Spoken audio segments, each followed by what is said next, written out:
এটা যুগৰ অৱসান ঘটিল। জুবিন দা আৰু আমাৰ মাজত নাই। এই কথাষাৰ বিশ্বাস কৰাটো বহুত টান হৈ পৰিছে সকলো অসমবাসী, ভাৰতবাসী ৰাইজৰ। অসমৰ গগনৰ একমাত্ৰ ধ্বনি আজি স্তব্ধ। জুবিন গাৰ্গ, আমাৰ সকলোৰে মৰমৰ জুবিন দা কেৱল এজন গায়ক নহয়, অসমবাসীৰ হৃদয়ৰ স্পন্দন আছিল।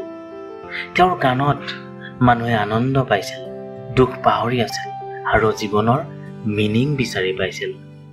আজিকালি মানুহে মন্দিৰত দেৱতাক যিদৰে পূজা কৰে, ঠিক তেনেকৈ জুবিন দাক প্ৰণাম কৰে। ৰাস্তাৰ দুপাশে, ঘৰত, মঞ্চত, সকলো ঠাইতে তেওঁৰ নাম উচ্চাৰিত হয়।